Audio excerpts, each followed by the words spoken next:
everyone, Erin at Morehouse Farm here with today's knitting tip, which is what happens if you drop a brioche stitch. So to show you what we do, I'm gonna pull it all out because this happens multiple times.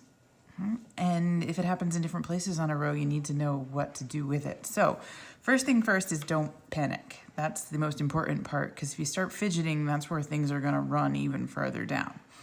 Now, we need to decide what row are we on here so we can catch the appropriate stitches. Easy to see that there's browns and purples, but there's something else along the way, and we can see purple lines here, right, which is the yarn overs, but we can also see brown ones. So look for the color that's most prevalent first and foremost, and that in this case is purple.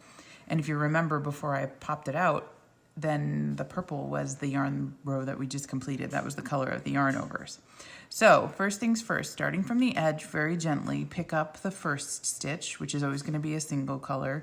And then the second one, right, if we remember back to the row that we just completed was purple, so the purples are going to be by themselves.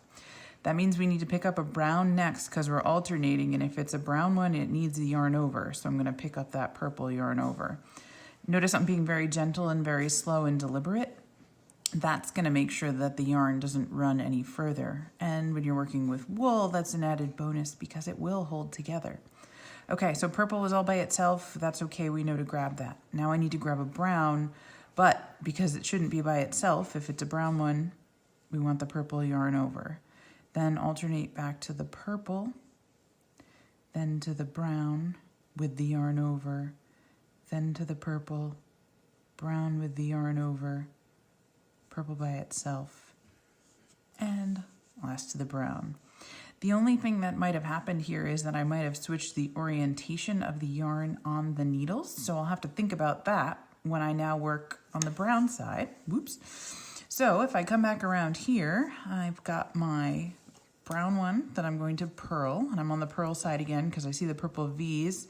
Brown has V's too, but it's more the purl stitch. So I'm going to purl this one.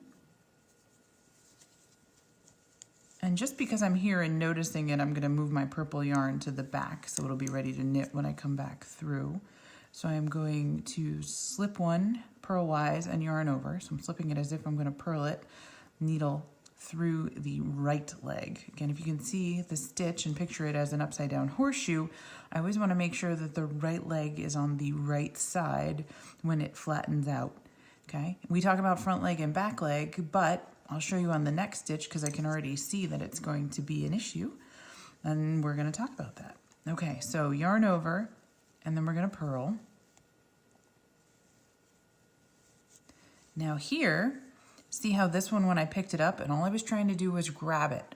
See how that right leg is to the back of the needle here? You've got two options. Either reposition it so that it's familiar, or if you choose to keep it like that, know that you need to slip it purlwise, so poke the needle through in such a way that you bring the right leg to the front. Then it'll be positioned the way you need it going forward.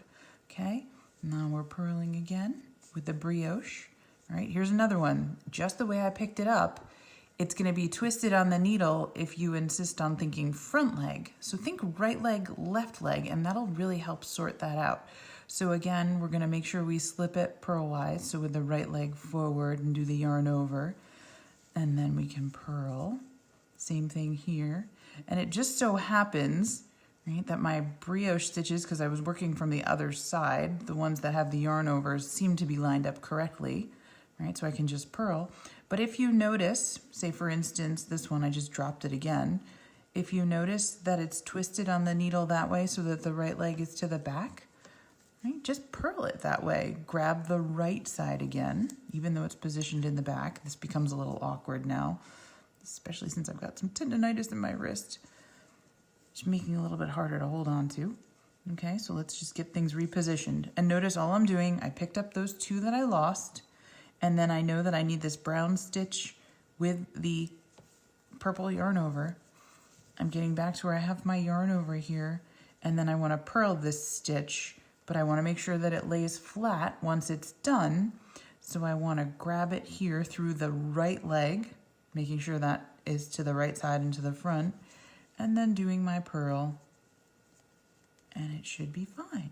Okay, now I'm gonna slip one yarn over and I'm gonna do my last purl. And there you go. That's brioche stitches when they come off the needle. Happy knitting, everybody, from Morehouse Farm.